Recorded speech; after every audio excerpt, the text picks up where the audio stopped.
Hello, Jake. Welcome. Welcome those who are joining. Give it a few minutes for people to come in before we get started.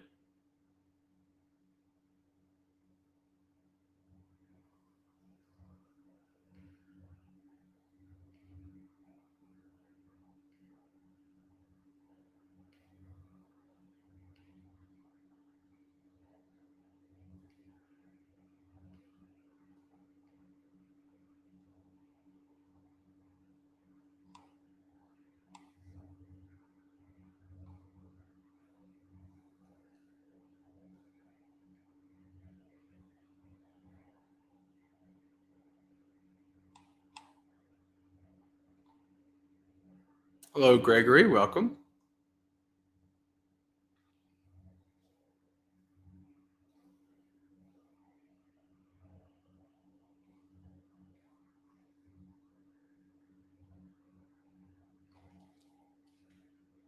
Hello, Gautam and Bella. Welcome.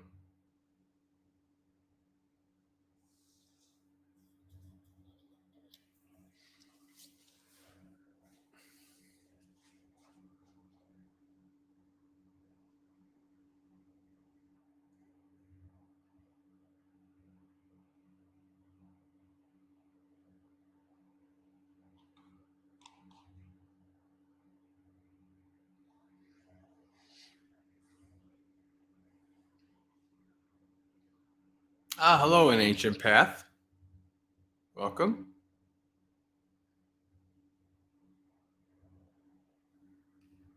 I decided to start the stream early this time to see if it doesn't take 5 minutes or so for a bunch of people to come in.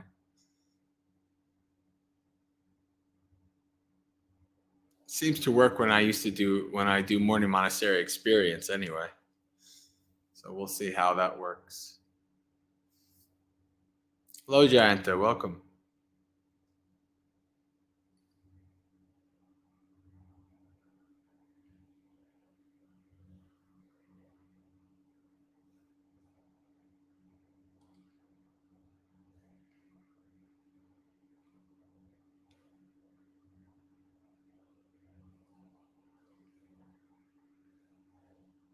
Hello, Visaka. Hope you are recovering well from your surgery.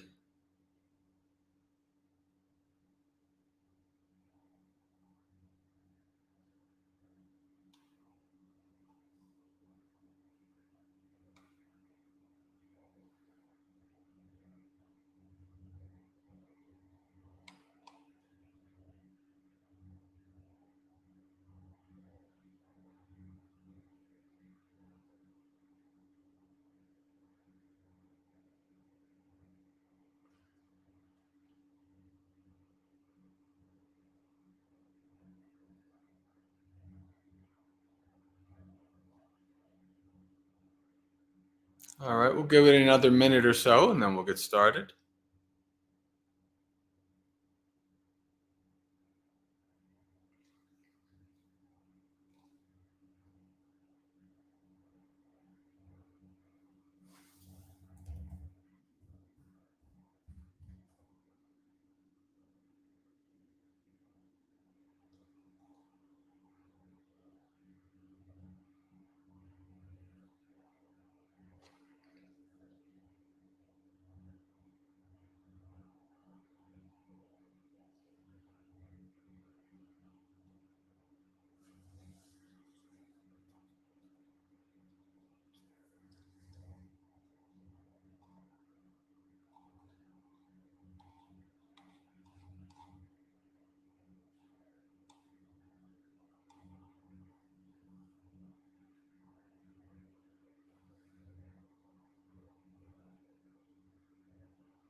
Hello, Jim.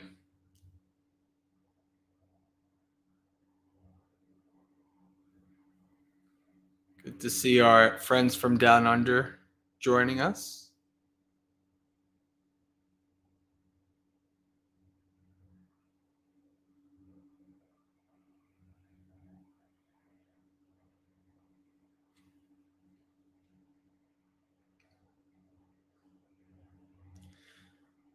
All right. I think we can get started. Let me share screen for our chanting.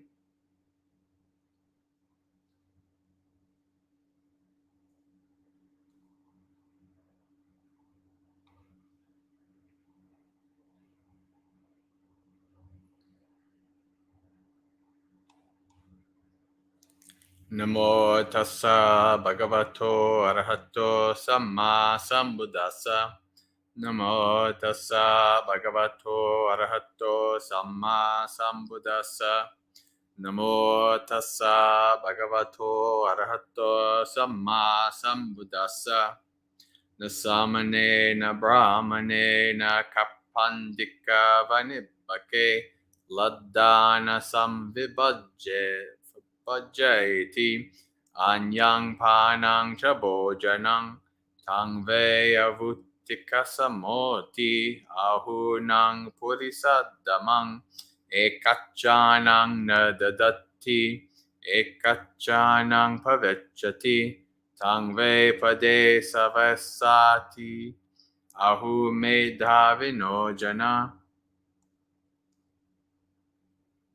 subhikkhavacho puriso sabbabhutanukampako amodamano pakirieti deta tibasati yatapi megho tannayatva gajjayatva pavassati talang ninnang chapureti abhisandanto vavarina evang eva iddekacho puggalo hotitatiso dhammena samharitvana Uttanadadigatang danang tapeti annapannena sammasatteva nibbake yattapi kumbho sampuno yassakassachi adhokato vamate udakkang nissesang natatta paririkati.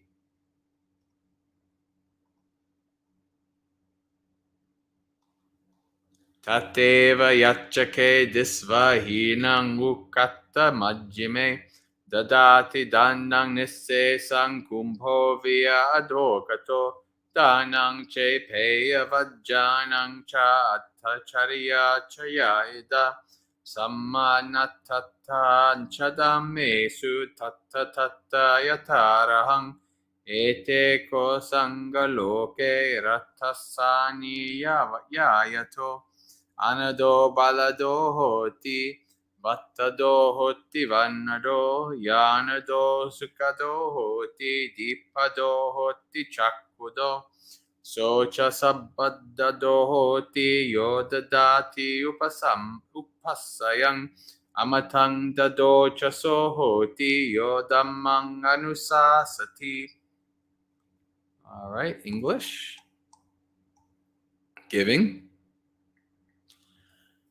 Not with recluses or Brahmins, neither with the poor and needy does a base man share his food or give drink with sustenance. People say that the selfish man is like a drought, a rainless sky, one who shares his wealth with some but not gladly give to others, is only like a local shower. In such a way the wise describe him. But one who rains down bountiful gifts, gladly giving here and there, out of compassion for all beings, and who always says, give, give. This type of person is like a giant cloud filled with rain, thundering and pouring down refreshing water everywhere, drenching the highlands and lowlands too, generous without distinctions. With his wealth collected justly, won through his own efforts, he shares both food and drink with beings who are in need.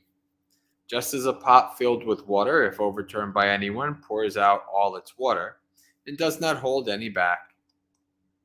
Even so, when you see those in need, whether low, middle, or high, then give like the overturned pot, holding nothing back. Generosity, kind words, doing a good turn for others, and treating all people alike. These bonds of sympathy are to the world what the linchpin is to the chariot wheel.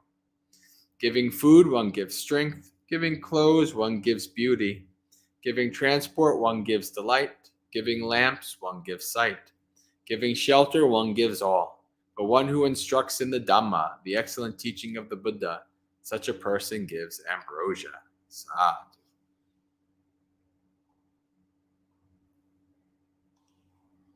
All right, friends, welcome. It is Monday night, so that means it is time for the 2-hour festival of Dhamma with the Maggasekha community that we call Dhammapalooza.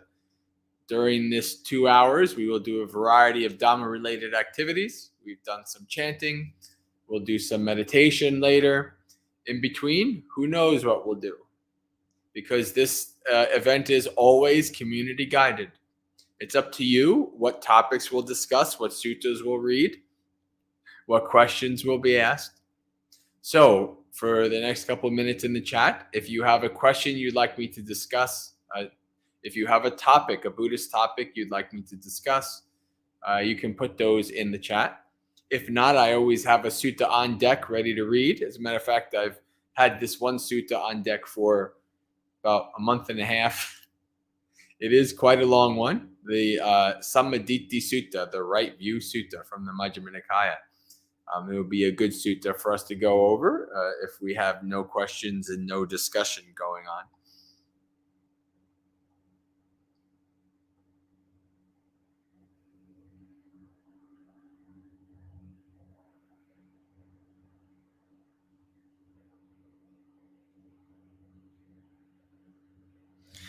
So I see there already are questions.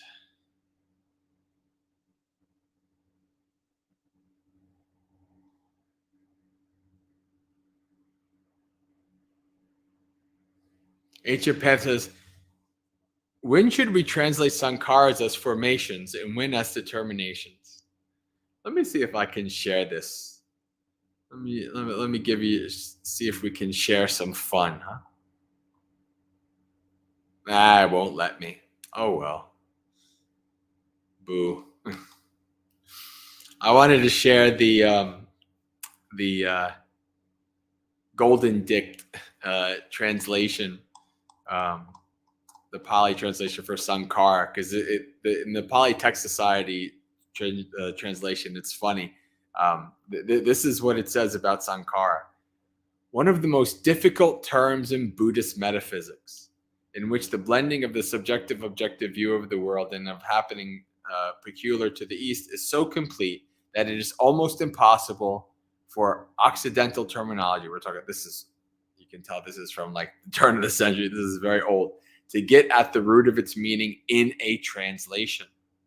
We can only convey an idea of its import by representing several sides of its application without attempting to give a word as a definition, meaning that it's almost impossible to find one word to translate sankharas.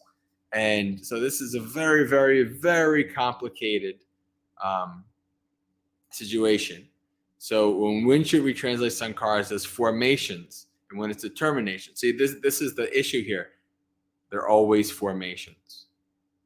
Sankhara is literally always formations. Whether you're talking about literally everything, like everything you see in this screen, everything you experience is literally sankhara, because they are all conditioned, right? Everything is conditioned except for one thing, the unconditioned, nibbana. So literally everything that you will experience is sankhara. Everything in the world is sankhara, right? So formation is every type of sankhara. Now you have what I've never heard anybody translate it as determinations. I've seen choice or volitional formations, related to the intention, right? Intending to create formations like this mind and body because of our craving, because of our ignorance, right? These intentions of the past lead us towards further rebirth. So it's always formations. It's never not a formation. That's literally in the word itself. It is a coming together of things. But depending on if you're talking about all phenomena or just in relation to the five aggregates or the dependent origination, then that's when you would make the distinction.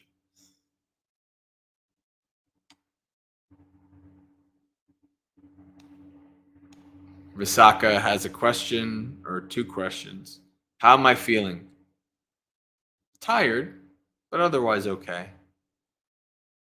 Still kind of dealing with these energy issues of the last half year or close to year at this point. Did the Buddha have the ability to see in the future? I would say no. But what he did have the ability to do is to understand the nature of things to the point that he knew what basically would happen in the future. Maybe not exactly, right? He wouldn't be able to predict exactly what exactly happened in all these things, but he would understand the nature of this world, and he would understand that, due to impermanence, due to anicca, dukkha, and anatta, what would happen.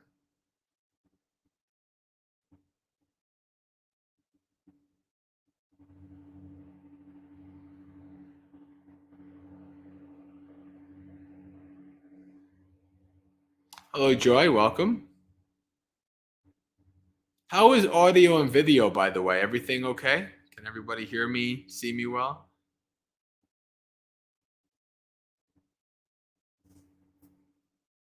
And Nature Path says, I recently renounced television and any mainstream media. It's like quitting hard drugs about a month in. I had huge insight into the samsaric nature of it all.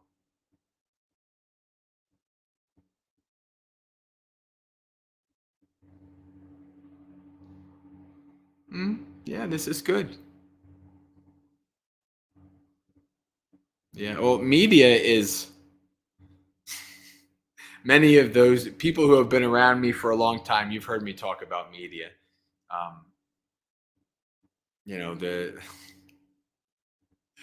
this is something to be taken very, very carefully, because really it's all about negativity. It's all about fear. It's all about, they know what sells. So that's what they sell. And they know that you're going to keep going. You're going to keep wanting to see it. So quitting it, of course, is going to be like going through withdrawals. Yes, of course. Yes, it is. But in the long run, once you've gotten past those withdrawals, then you're free of it. It's a good thing.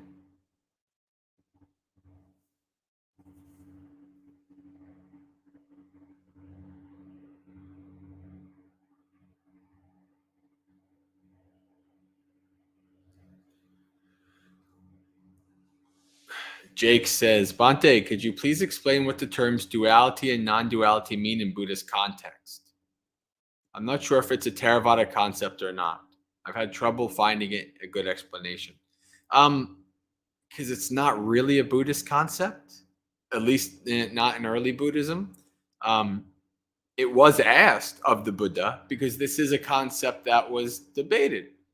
Obviously, this is a very ancient thing. And so there's a sutta where the Buddha is asked, is all a oneness or is all separateness? Duality and non-duality. The Buddha did not answer.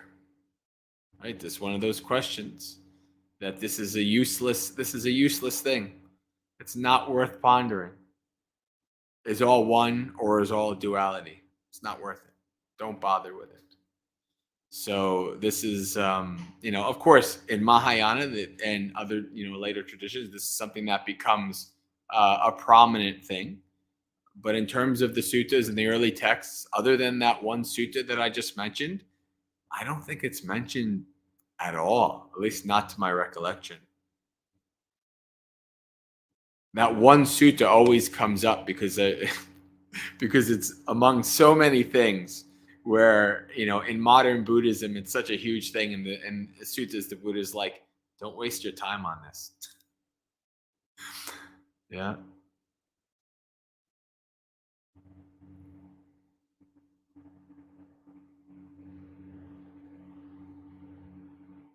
As a matter of fact, Why don't I even see if I can't break out the old Dhamma compendium on Google Keep and just find it?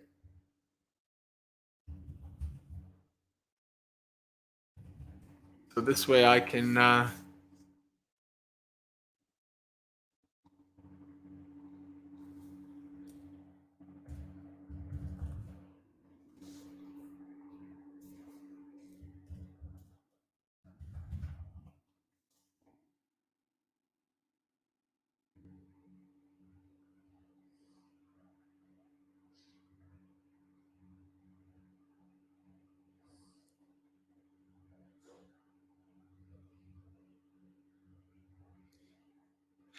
okay. So this is actually, there are more than one sutta, because I just looked at my Dhamma compendium here. But here, let me read just briefly this one sutta. So, saying that Savatthi, a Brahmin cosmologist, went to the Blessed One and arrived, exchanging courteous greetings with him. After an exchange of friendly greeting and courtesies, he sat to one side. As he was sitting there, he said to the Blessed One, "Now then, Master Gotama, does everything exist?" Everything exists is the senior form of cosmology, Brahman.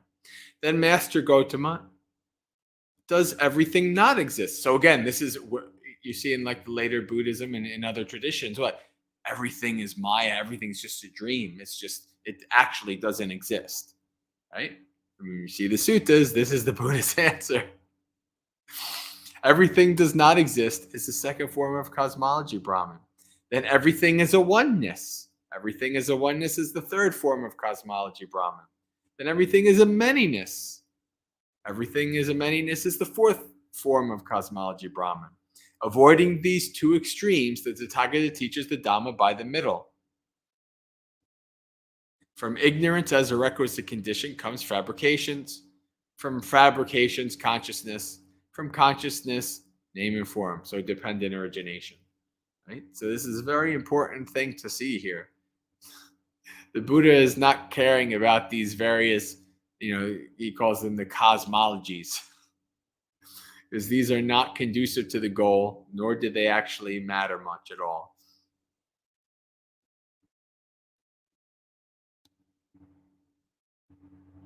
All right.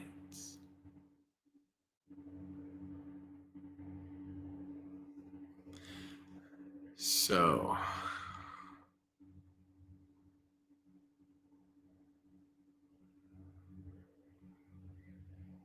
Ancient Path telling me I have a vitamin deficiency. Most likely not, considering I've taken a huge regimen of vitamins for the last 13 years since my weight loss surgery.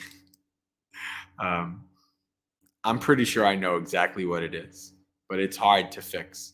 Hello, Metika. Welcome.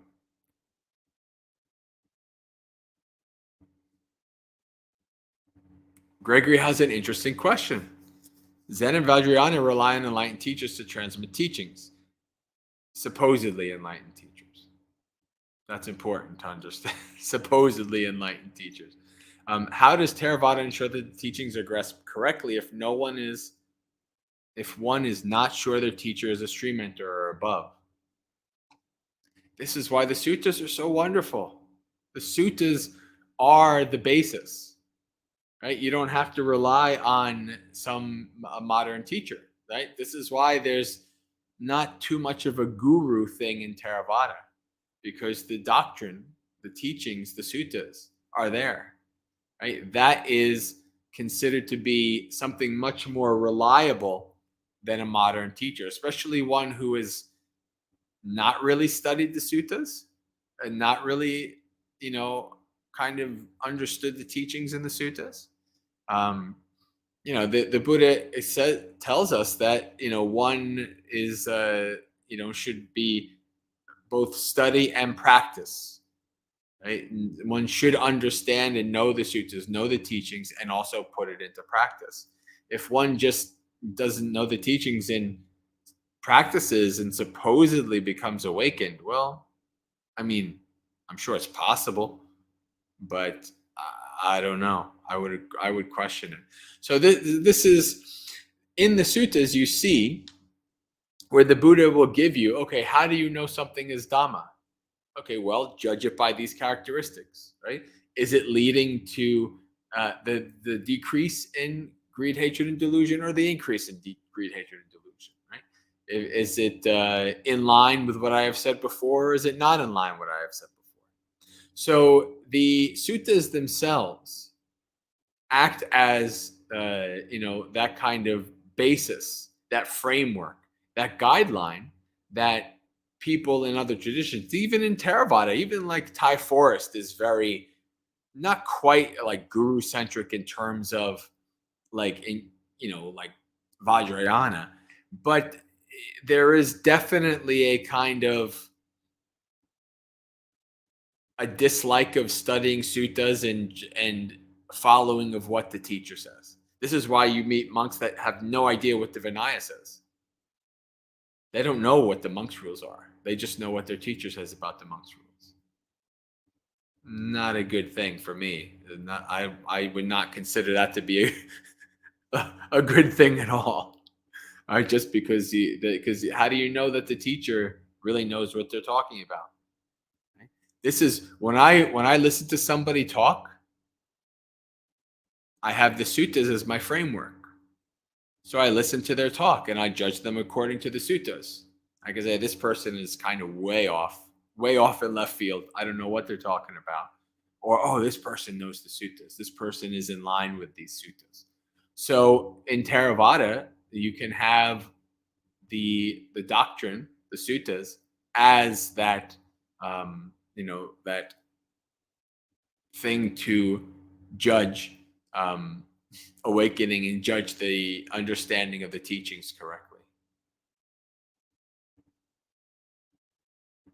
Yes, Visaka says Gregory always has the best questions, and that is very true. Yes, very always well thought out, good contemplative questions.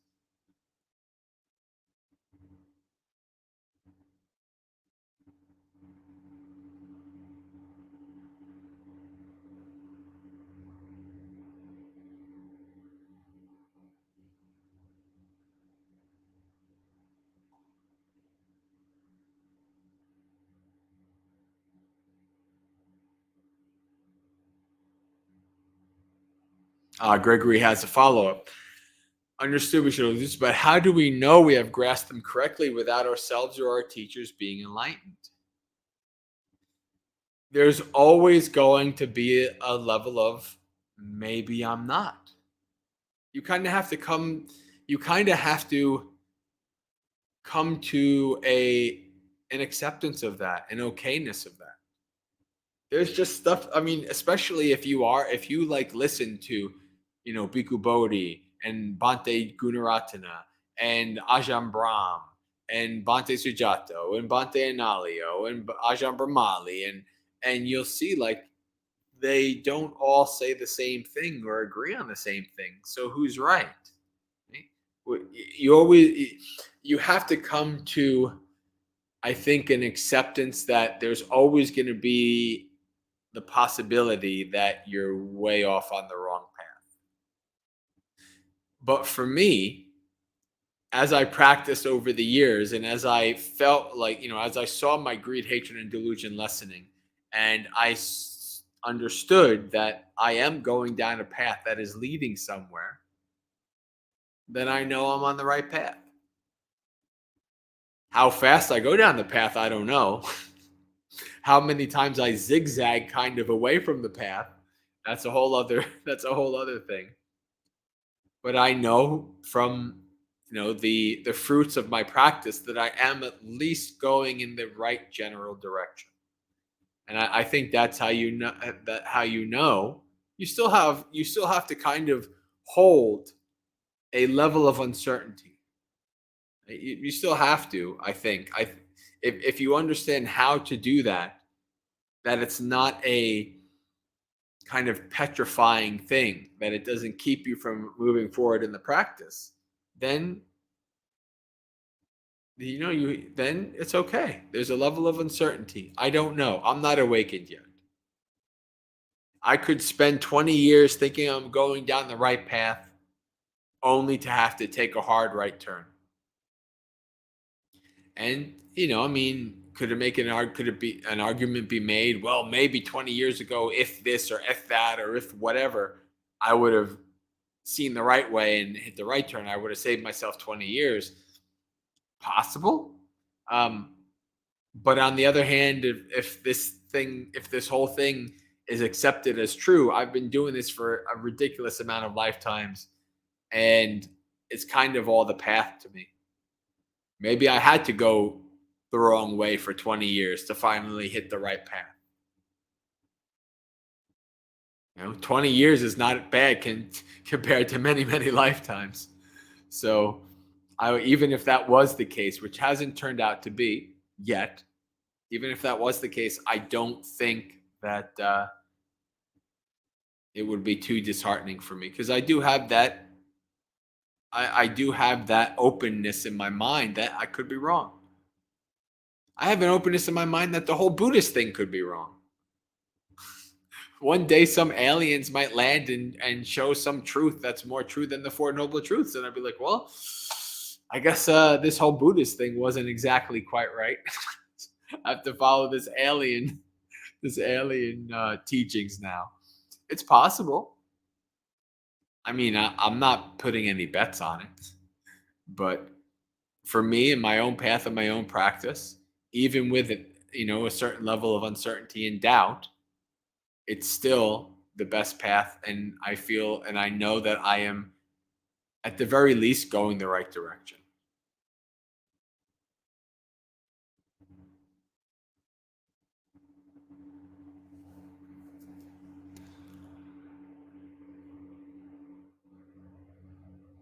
Jake has a question. Since you studied anthropology in university, I'm curious how you would respond to the claim that Buddhism is a philosophy, not a religion. I made a whole Askabante about it. I would suggest, actually, I can do a short version here, but I spoke for about like 15 minutes on this topic. In short, the whole Buddhism is a philosophy thing, this comes from Westerners and people who have come from another religion that still have baggage and hangups about their religion. And so they're not ready to accept Buddhism as a religion. Their mind has to kind of jump through hoops to think of it as something else. And I think that's behind a lot of this. I really do think that's behind a lot of the Buddhism is a philosophy thing.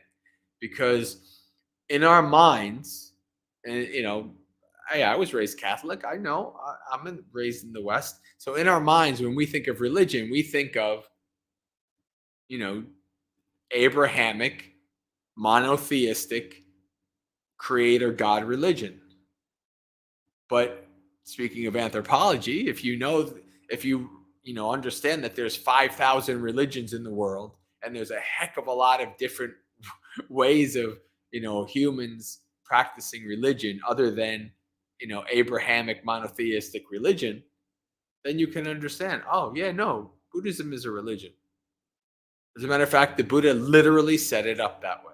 He literally set it up so that there would be a community that did religious rituals and activities that would keep the Dhamma alive for thousands of years to come. So to say that it's a philosophy and not a religion is a personal hang-up. It has really nothing to do with Buddhism in and of itself. That's basically my short answer to that.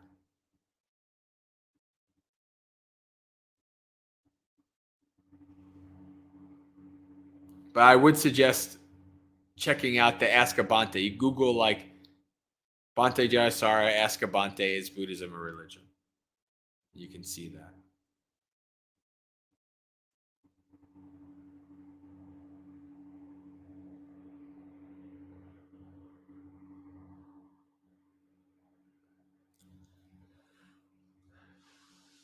Ancient Past says, are you familiar with Ajahn Martin? I've heard the name. I know nothing else otherwise. He has a hilarious Dhamma talk on the ridiculousness of everyone's attachment to their phones. That sounds funny. That sounds like it might be interesting. I might check that out. Unlike many of the older monks, I actually do have lay life experience with phones. So I can relate to a lot of people's issues with phones.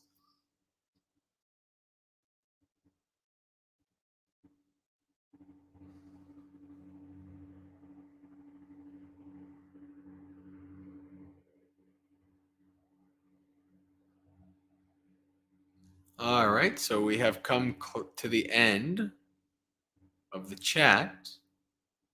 Why don't we read the sutta?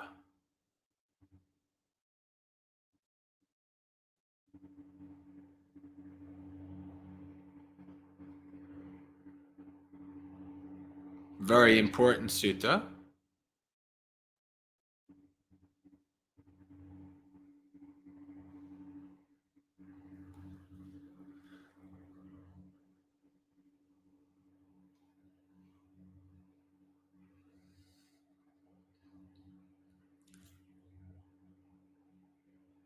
So I have heard.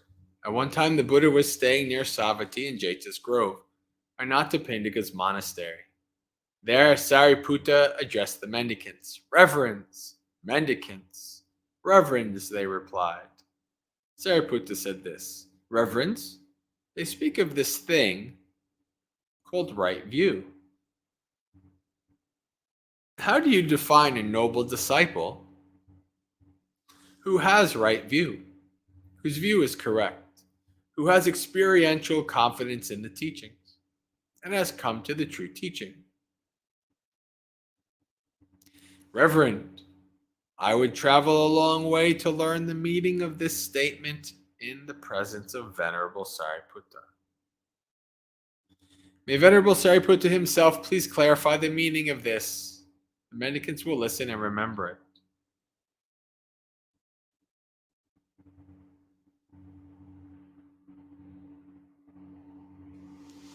Well then, reverends, listen and pay close attention. I will speak. Yes, Reverend. Sariputta said this: A noble disciple understands the unskillful and its root, and the skillful and its root.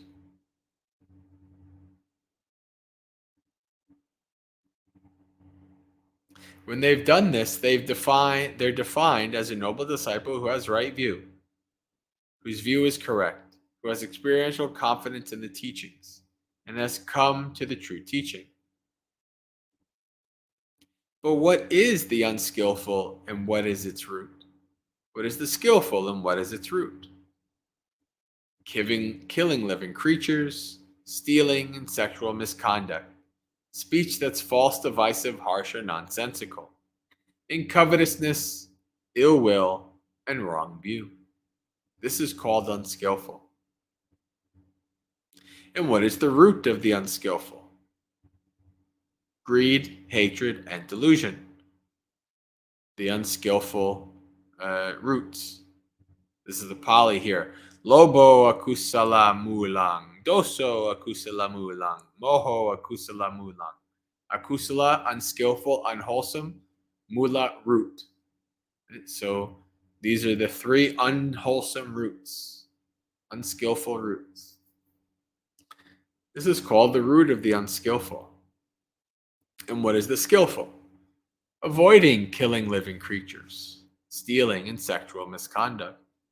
Avoiding speech that's false, divisive, harsh, or nonsensical. Contentment, goodwill, and right view. This is called skillful. And what is the root of the skillful? Alobo, kusalamulang. Adoso, kusalamulang. Amoho, kusalamulang. Non-greed, non-hatred, non-delusion. Here, Bhante Sujato translates and says contentment, love, and understanding. Not really the best. Don't like that translation.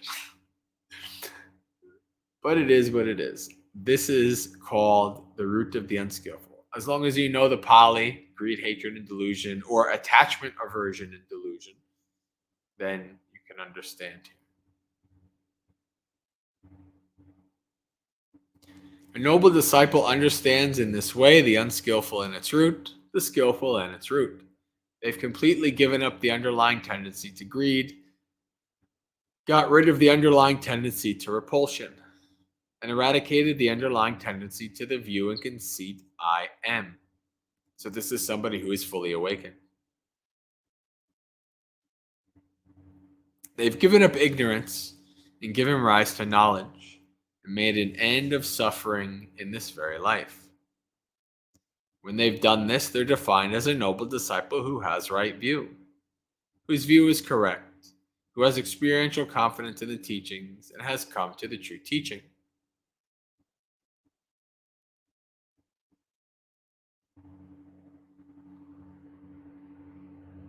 Saying, "Good sir, those mendicants approved. Mendicants approved and agreed with what Sariputta said. But then they asked another question. But Reverend, might there be another way to describe a noble disciple who has right view, whose view is correct, who has experiential confidence in the teaching and has come to the true teaching?" There might, Reverence. A noble disciple understands fuel. Ara. This is nourishment. Ahara. Understands fuel, its origin, its cessation, and the practice leading to its cessation. When they've done this, they're defined as a noble disciple who has right view, whose view is correct, who has experiential confidence in the teaching, and has come to the true teaching. But what is fuel? What is its origin, its cessation, and the practice leading to its cessation? There are these four fuels. They maintain sentient beings that have been born and help those that are about to be born. What for? Solid food, whether coarse or fine, contact is the second, mental intention is the third, and consciousness is the fourth. Fuel originates from craving. Fuel ceases when craving ceases. The practice that leads to cessation of fuel is simply this Noble Eightfold Path. That is, right view, right thought, right speech, right action, right livelihood, right effort, right mindfulness, and right samadhi, immersion. A noble disciple understands in this way fuel, its origin, its cessation, and the practice that leads to its cessation. They've completely given up the underlying tendency to greed, got rid of the underlying tendency to repulsion, that's attachment and aversion, so no underlying tendency to become attached to pleasant things or averse to unpleasant things. They've gotten rid of these things. And eradicated the underlying tendency to the view and conceit, I am. They've given up ignorance and given rise to knowledge and make an end of suffering in this very life. When they've done this, they're defined as a noble disciple who has right view, whose view is correct, who has experiential confidence in the teaching, and has come to the true teaching. Saying, "Good sir," those mendicants asked another question. But Reverend, might there be another way to describe a noble disciple who has come to the true teaching?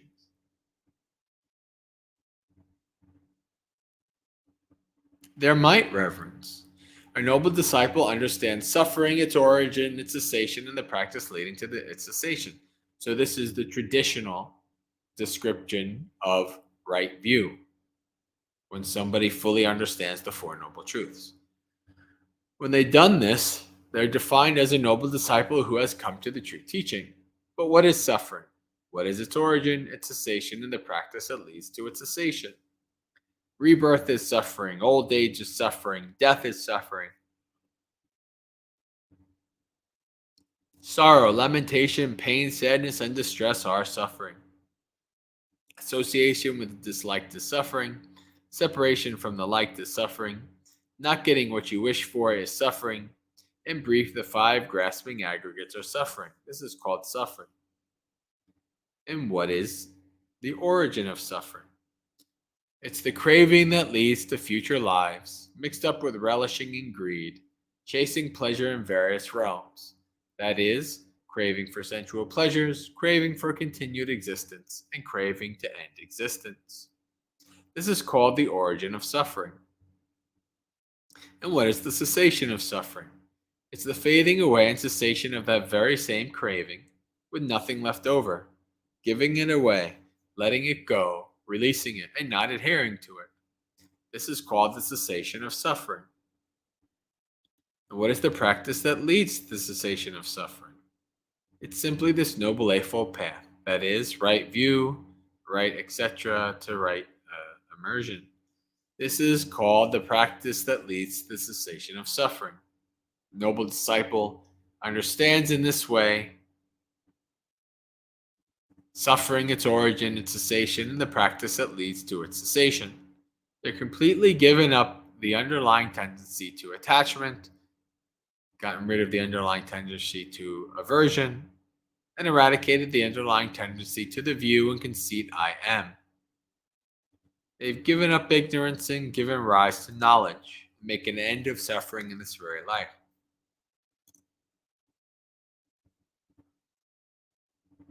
When they've done this, they're defined as a noble disciple who has right view, whose view is correct, who has experiential confidence in the teaching and has come to the true teaching. Saying, "Good sirs," those mendicants ask the question, "But Reverend, might there be another way to describe a noble disciple who has come to the true teaching?" Noble disciple understands old age and death, their origin, their cessation, and the practice that leads to their cessation. But what is old age is death, their origin, cessation, and the practice that leads to their cessation? The old age, decrepitude, broken teeth, gray hair, wrinkly skin, diminished vitality, and failing faculties of the various sentient beings and the various orders of sentient beings. This is called old age. And what is death? The passing away, perishing, disintegration, demise, mortality, death, decease, breaking up of the aggregates, laying to rest of the corpse, and cutting off of the life faculty of the various sentient beings and the various orders of sentient beings. This is called death. Such is old age and such is death. This is called old age and death. Old age and death originate from rebirth. Old age and death cease when rebirth ceases. The practice that leads to the cessation of old age and death is simply this Noble Eightfold Path.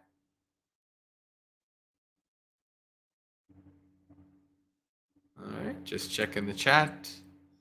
Continuing on. Might there be another way? A noble disciple understands rebirth, its origin, its cessation, and the practice leading to that cessation. But what is rebirth? What is its origin, cessation, and practice leading to its cessation? The rebirth, inception, conception, reincarnation, manifestation of the aggregates, and acquisition of the sense fields of the various sentient beings in the various orders of sentient beings. This is called rebirth. Rebirth originates from continued existence. Rebirth ceases when continued existence ceases. The practice that leads to the cessation of rebirth is simply this Noble Eightfold Path. Might there be another way to describe a noble disciple? There might. A noble disciple understands continued existence, its origin, its cessation, and the practice that leads to its cessation. But what is continued existence? Pali word here, bhava. This is the word that comes after, before jati, independent origination. First, there is existence, continued existence. Some translates this as rebirth. Some translate it as becoming. But this is the same word here. It means the same. It's the same origin, bhava. But what is continued existence? What is origin? There are three states of continued existence. Existence in the sensual realm, so that's rupa, so that's like the human realm, animal realm, etc. The realm of luminous form, like the Deva realms, and the formless realms, like the realms with when you master the arupa, the formless attainments.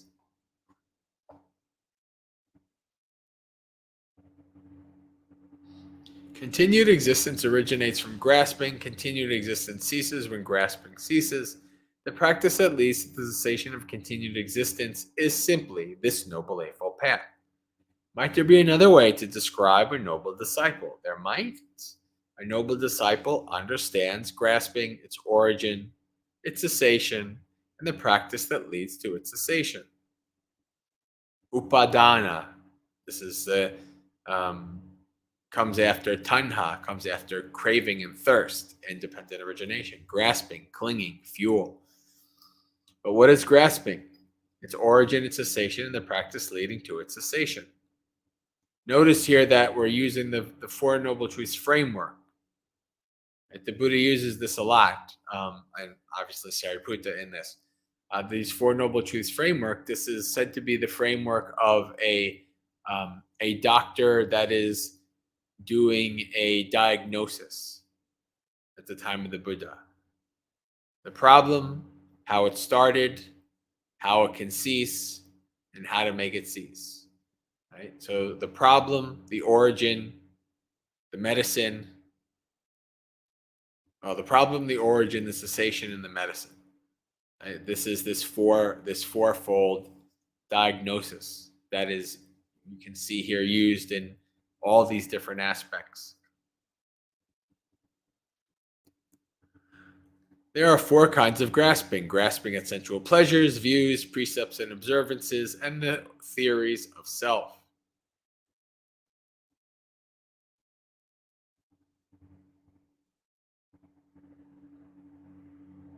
Grasping originates from craving. Craving ceases when grasping ceases when craving ceases. The practice, at least the cessation of grasping, is simply this Noble Eightfold Path. Might there be another way to describe a noble disciple? There might, Reverence. A noble disciple understands craving, its origin, its cessation, and the practice that leads to its cessation. But what is craving? What is its origin, its cessation, and the practice that leads to its cessation? There are these 6 classes of craving: craving for sights, sounds, smells, tastes, touches, and thoughts. Craving originates from feeling. Craving ceases when feeling ceases. The practice that leads to the cessation of craving is simply this Noble Eightfold Path. Might there be another way to describe a noble disciple? There might. A noble disciple understands feeling, its origin, its cessation, and the practice that leads to its cessation. But what is feeling? What is its origin, its cessation, and the practice leading to its cessation? There are these 6 classes of feeling. Feeling born of eye, ear, nose, tongue, body, and mind. Feeling originates from contact. Feeling ceases when contact ceases. The practice that leads to the cessation of feeling is simply this Noble Eightfold Path. So feeling ceases when contact ceases. This is dependent cessation. It's a dependent cessation is connected with the Third Noble Truth. There's dependent origination, connected to the Second Noble Truth, and dependent cessation, connected to the Third Noble Truth. Might there be another way? Yes, a noble disciple understands contact, its origin, its cessation, and the practice that leads to its cessation. But what is contact? What is its origin, its cessation, and the practice leading to its cessation? There are these 6 classes of contact: eye, ear, nose, tongue, body, and mind. Contact originates from the 6 sense fields. Contact ceases when the 6 sense fields cease. The practice that leads to the cessation of contact is simply this Noble Eightfold Path. Might there be another way? A noble disciple understands the 6 sense fields, their origin, their cessation, and the practice that leads to their cessation. But what are the 6 sense fields? What is their origin, their cessation, the practice leading to their cessation?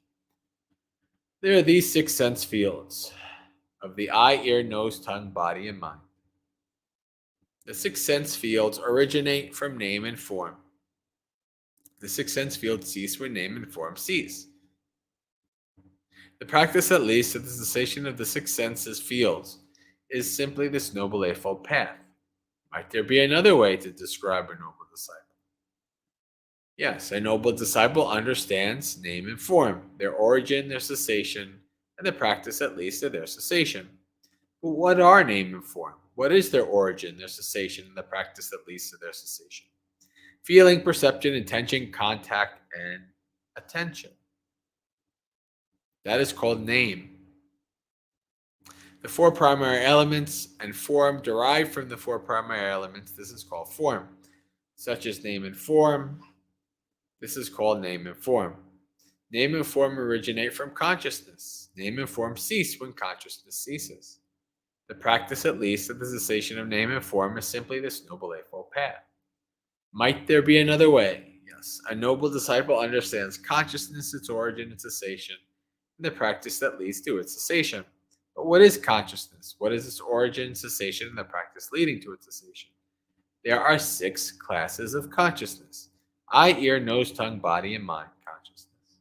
Consciousness originates from choices, sankharas. Consciousness ceases when sankharas cease. The practice that leads to the cessation of consciousness is simply this Noble Eightfold Path. Might there be another way to describe a noble disciple? There is. A noble disciple understands choices, sankharas, their origin, their cessation, and the practice leading to their cessation. But what are choices? What is their origin, their cessation, and the practice that leads to their cessation? There are these 3 kinds of choices. Choices by way of body, speech, and mind. Choices originate from ignorance. Choices cease when ignorance ceases.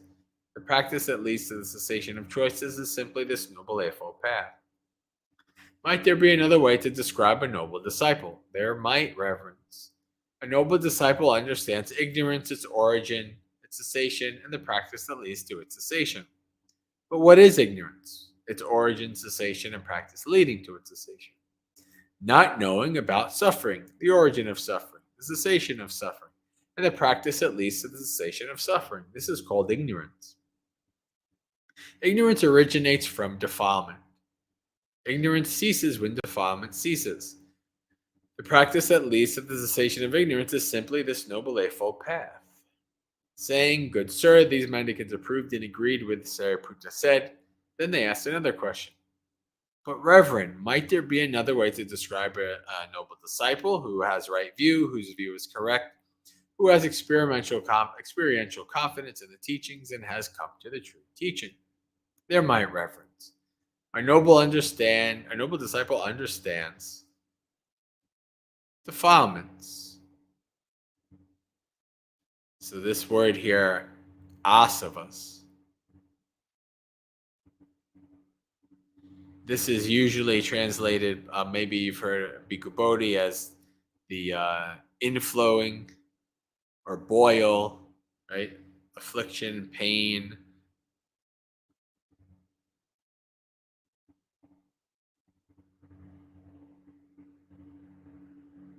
Discharge, right, from a wound. This is the same word, I believe, as when you have the 3 knowledges. This is what you understand here. So this is being translated as defilement by Bhante Sujato.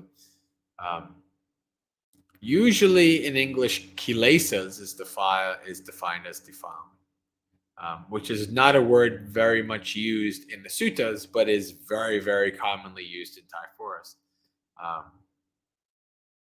But anyway, so a noble disciple understands defilement, its origin, its cessation, and the practice leading to its cessation. When they've done this, they're defined as a noble disciple who has right view, whose view is correct, who has experiential confidence in the teaching, and has come to the true teaching. But what is defilement? What is its origin, its cessation, and practice leading to its cessation? There are these 3 defilements.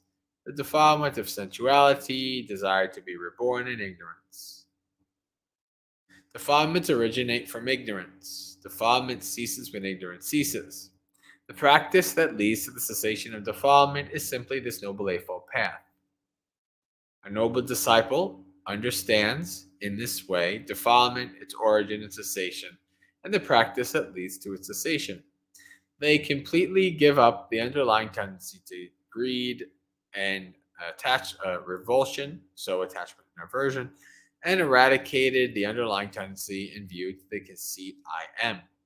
They've given up ignorance and give rise to knowledge and make an end of suffering in this very life. When they've done this, they've defined as a noble disciple who has right view, whose view is correct, who has experiential confidence in the teaching and has come to the true teaching. That is what the Venerable Sariputta said. Satisfied, the mendicants were happy with what the Venerable Sariputta said. Sadhu. Sadhu. All right. So we don't really have anything going on in the chat. Are there any questions or clarifications from this sutta? If not, then I think we can move into our meditation.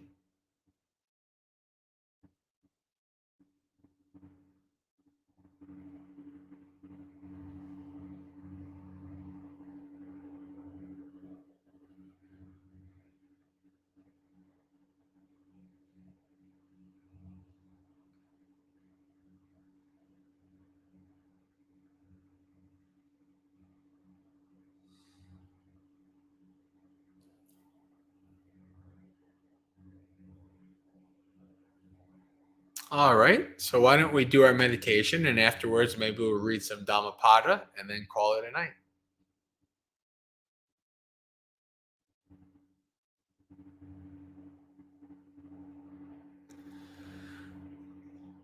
All right. So Jake has a question. Can you please explain clarify what that means? It's dependent origination, right? From ignorance arises sankharas. From sankharas arises namarupa. Well, consciousness and namarupa. They technically arise at the same time, although in the dependent origination, consciousness comes first. So the consciousness is what is arising dependent on ignorance, depending on the various volitional formations, choices, of the past lives. This is explaining the dependent origination and cessation is explaining how a being stays in samsara.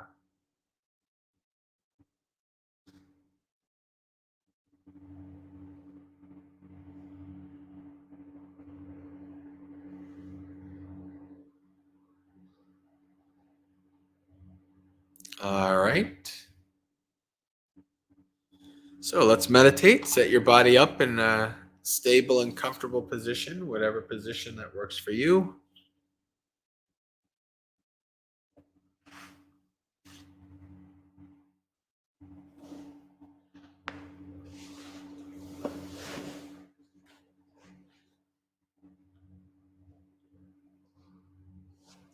Close your eyes. We'll start by doing some scanning through the body, starting from the feet, moving up to the top of the head.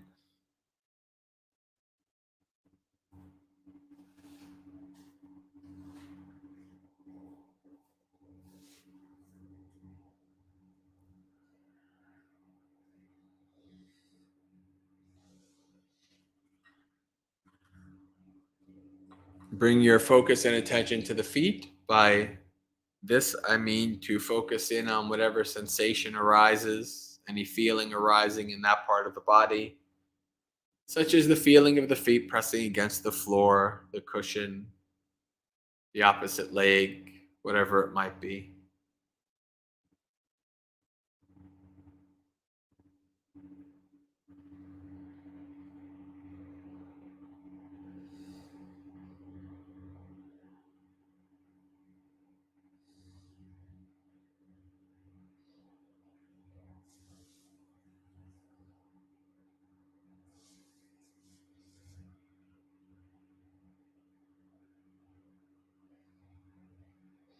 Moving up through the ankles into the calves.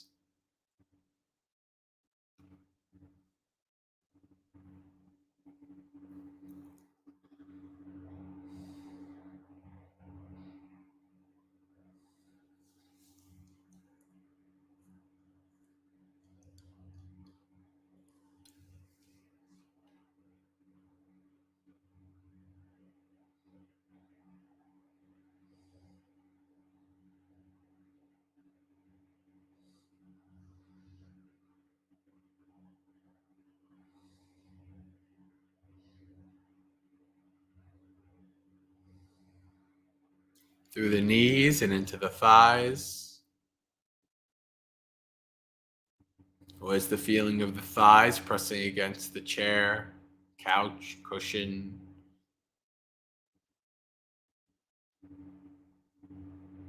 Pay close attention to these sensations as you're moving up your body so that you can observe the balance of your posture, and if there's any small feelings of discomfort or pain that should be addressed now before they turn into larger feelings of pain later on. Now is always the best time to adjust your posture. You try to set yourself up in a stable and comfortable way that will mean that you move less during your meditation practice. The more you fidget around with your body, the harder it will be for the mind to calm down, and vice versa. You want to calm down the mind and the body.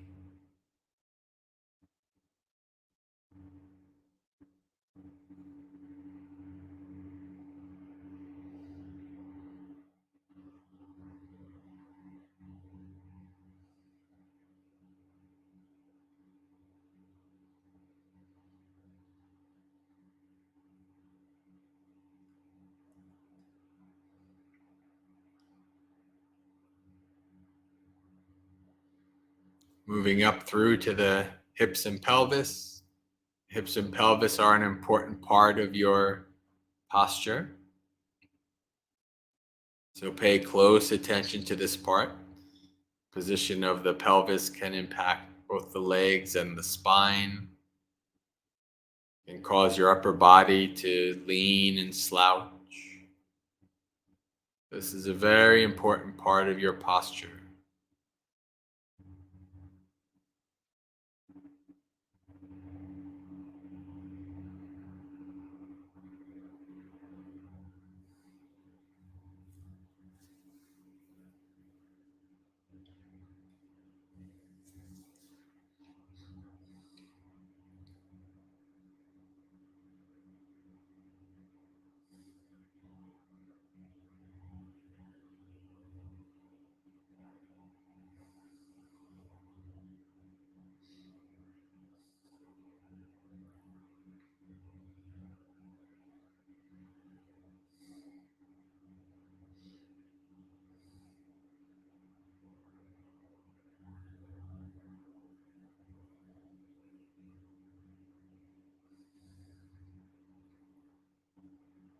You're ready, move up the spine through the abdomen and the chest. Checking that the spine is not leaning or slouching left or right, back or forward. Try to have the spine just be in its neutral position with its natural curvature.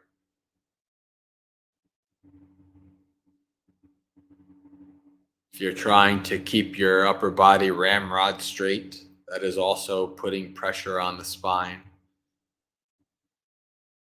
Pay attention to that, just as much as the spine leaning and slouching.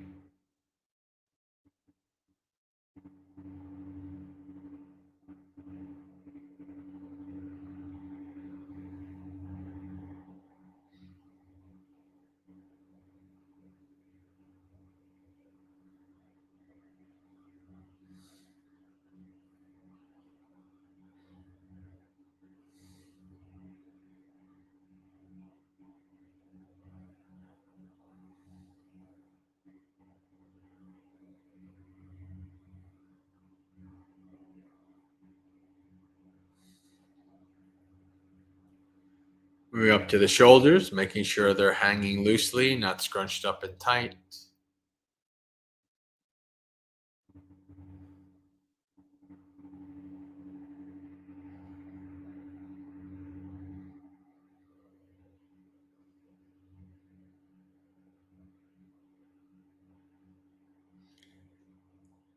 And down through to the elbows and hands, observing how the position of the elbows and hands also impacts your posture.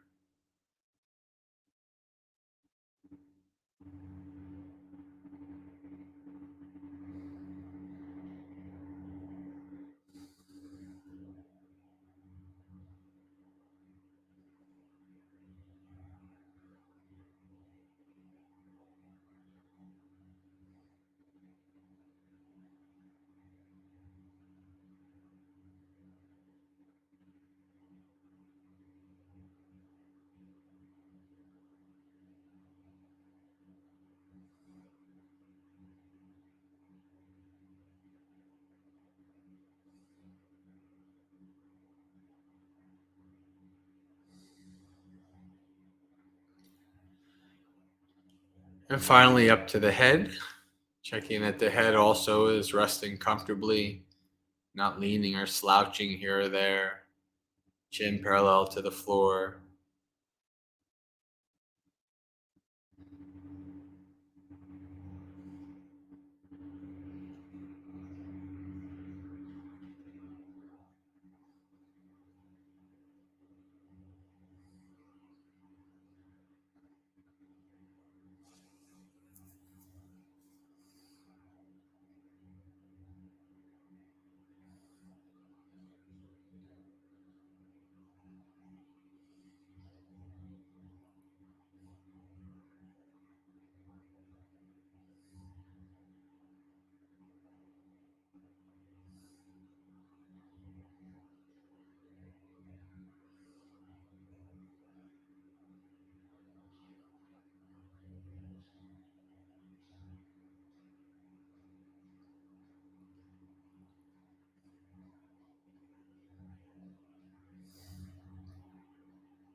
When you're done setting up your body in a comfortable and stable position, let the body go and take 3 deep breaths.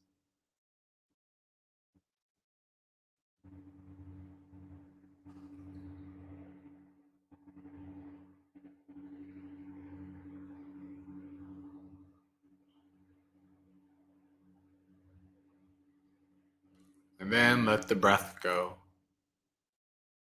From here on in, try not to manipulate or control the breath in any way.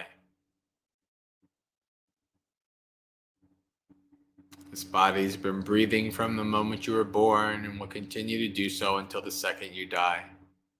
It doesn't need you to do its job. Your job is to simply observe, investigate, and abide with the breath as the body breathes in, the body breathes out.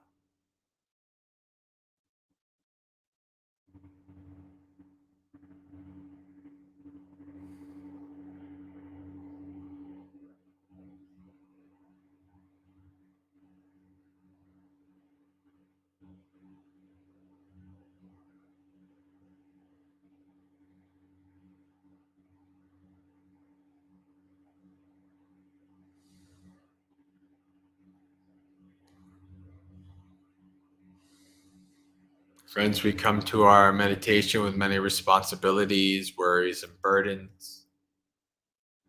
Many things that will seek to come to our minds as we practice.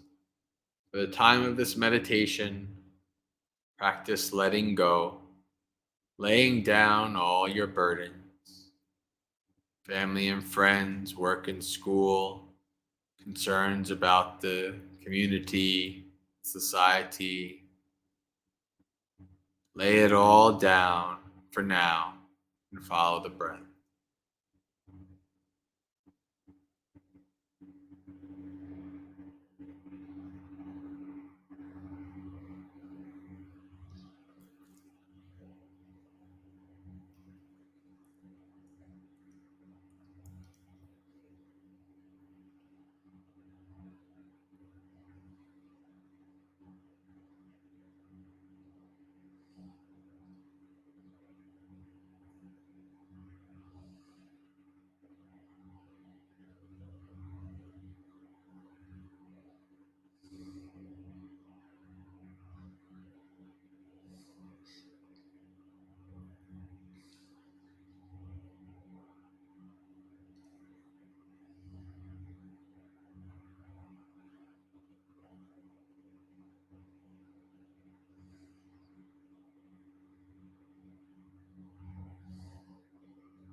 As you're following your breath, your mind will become distracted, will seek to run away, the past or the future, across the world, or an external distraction like a sound will arise and the mind will chase after it.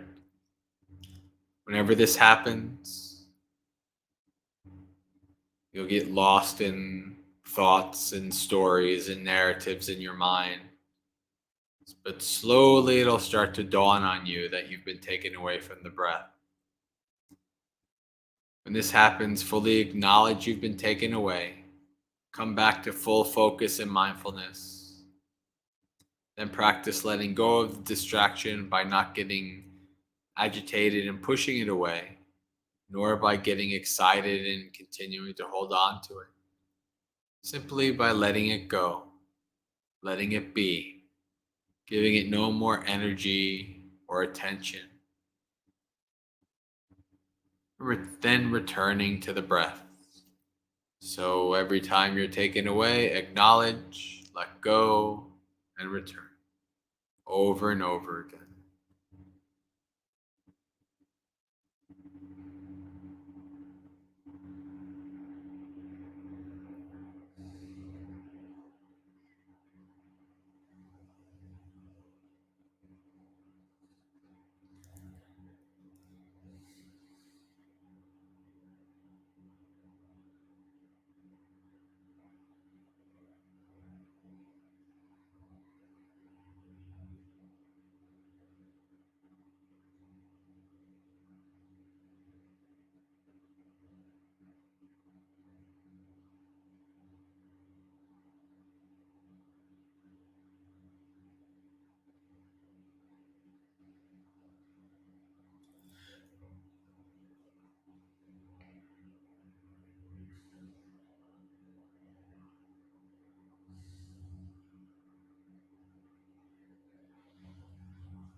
Acknowledge, let go, and return.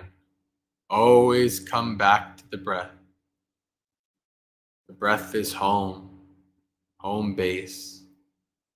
The body's always there, breathing in and out, ready for you to come follow the breath towards a more calm and tranquil mind.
As you're following your breath, every once in a while, pay attention to the state of your mind.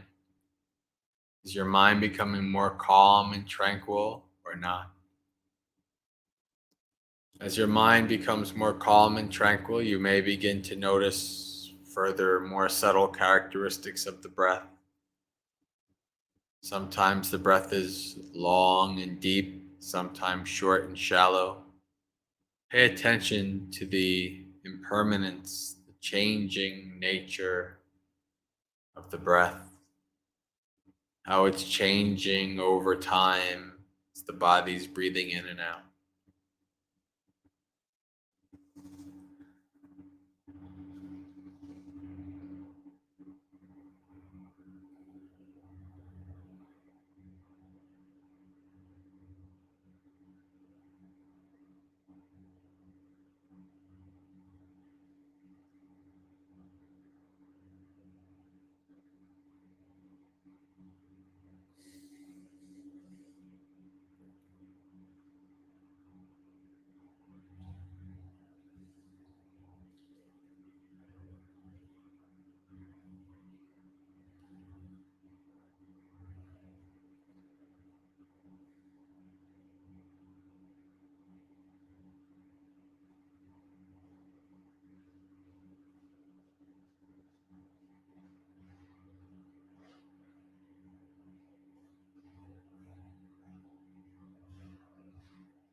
Slowly open your eyes,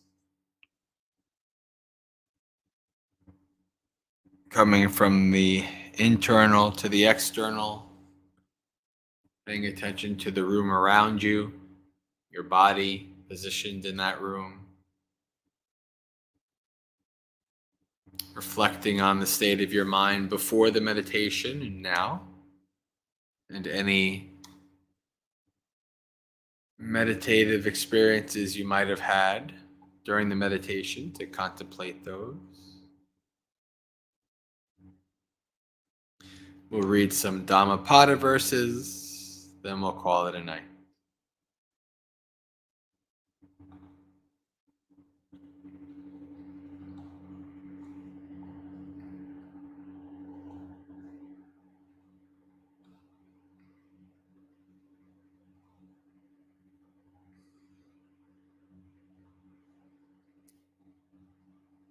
Evil, Papavagga. Hasten to do good, restrain your mind from evil. He who is slow in doing good, his mind delights in evil. Should a person commit evil, let him not do it again and again. Let him not find pleasure therein, for painful is the accumulation of evil.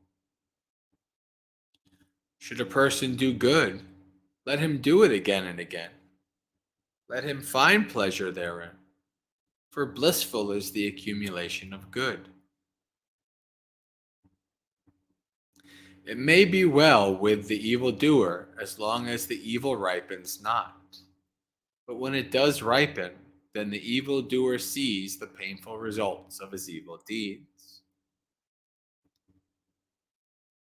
It may be ill with the doer of good as long as the good ripens not.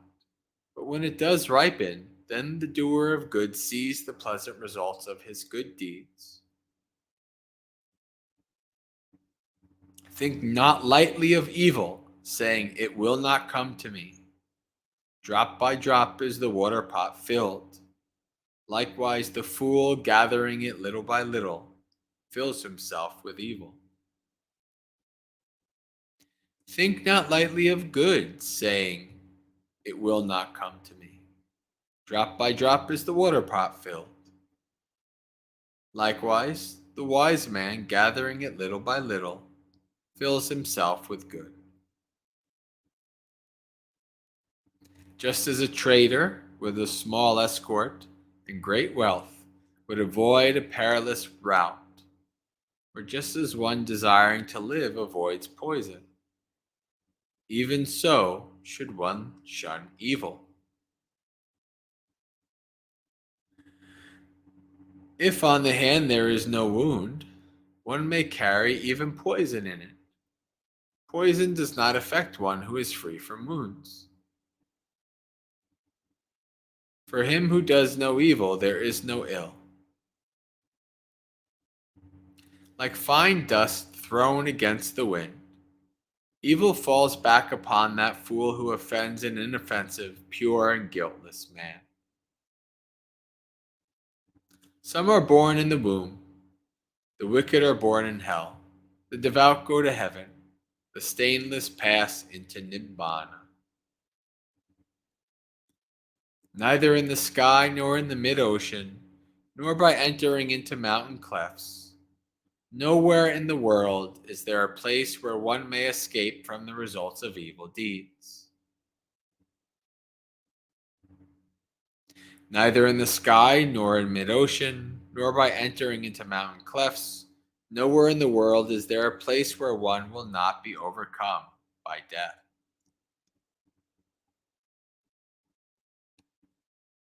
All right, we'll read one more section here before we do our business and sharing of merits. Violence.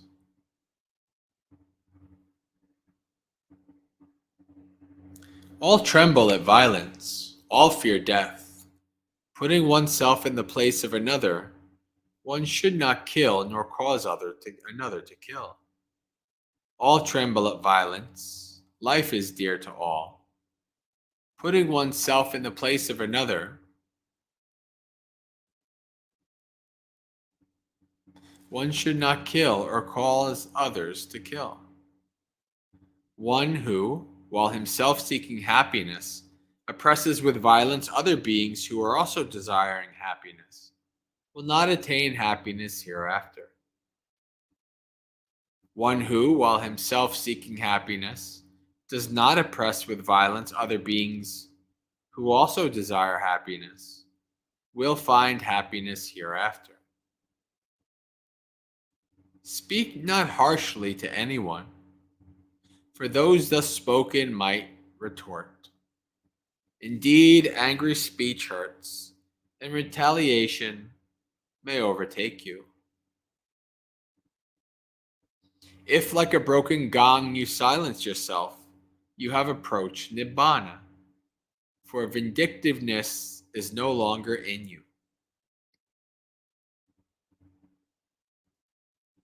Just as a cowherd drives the cattle to pasture with a staff, so do old age and death drive the life force of beings from existence to existence. When the fool commits evil deeds, he does not realize their evil nature. The witless man is tormented by his own deeds like one burnt by fire. He who inflicts violence on those who are unarmed and offends those who are inoffensive will soon come upon one of these 10 states: sharp pain or disaster, bodily injury, serious illness, or derangement of mind, trouble from the government, or grave charges, loss of relatives, or loss of wealth, or houses destroyed by ravaging fire. Upon dissolution of the body, that ignorant man is born in hell. Neither going about naked, nor matted locks, nor filth, nor fasting, nor lying on the ground, nor smearing oneself with ashes and dust, nor sitting on the heels, can purify a mortal who has not overcome doubt. Even though he be well attired, yet if he is poised, calm, controlled, and established in the holy life, having set aside violence towards all beings, he truly is a holy man, a renunciant, a monk. Only rarely is there a man in this world who, restrained by modesty, avoids reproach, as a thoroughbred horse avoids the whip. Like a thoroughbred horse touched by the whip, be strenuous, be filled with spiritual yearning. By faith and moral purity, by effort and meditation, by investigation of the truth, by being rich in knowledge and virtue, and by being mindful, destroy this unlimited suffering. Irrigators regulate the waters, fletchers straighten arrow shafts, carpenters shape wood, and the good control themselves.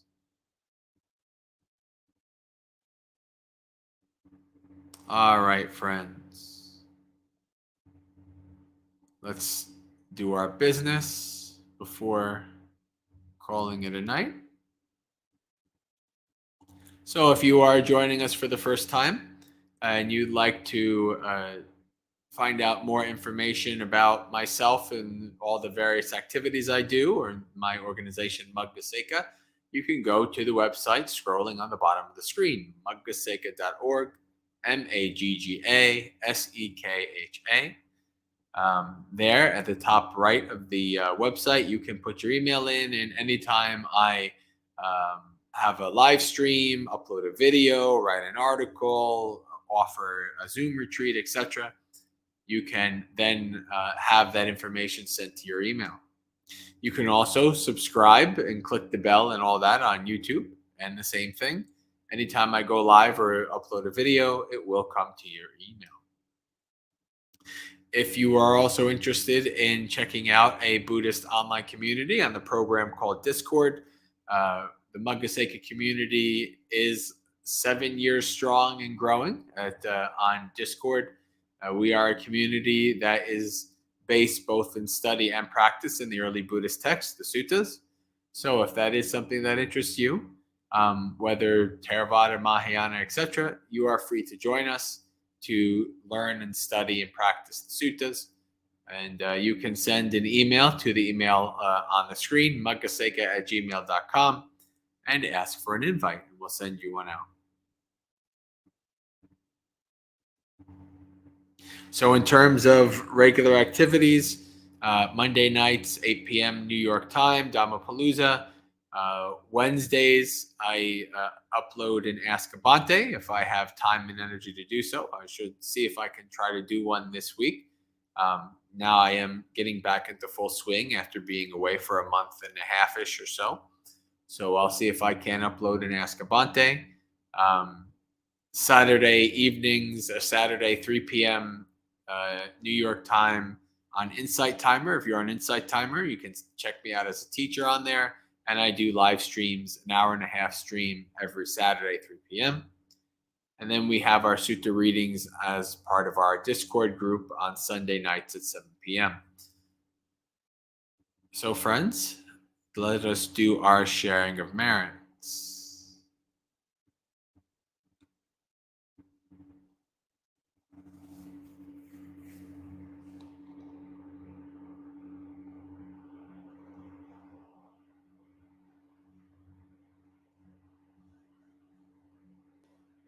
All right.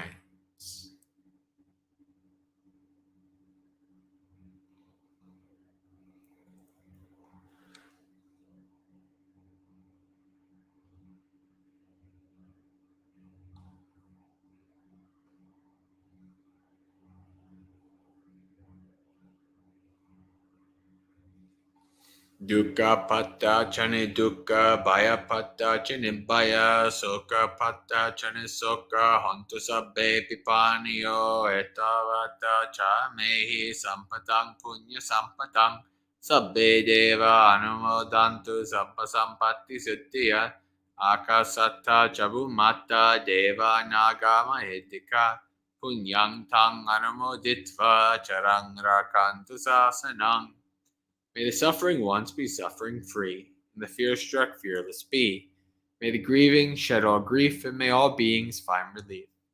May all beings share this merit of ours that we've thus acquired for the acquisition of all kinds of happiness. May beings inhabiting space and earth, devas, nagas, and yakas of mighty power, share this merit of ours. May they long protect the Buddhist dispensation. Sadhu, sadhu. Okay, friends. Well, until next time, Sukhi Hotu. May you be well and at ease. Practice well and be well. May you have a spiritually successful and peaceful practice until we meet again. Have a good week.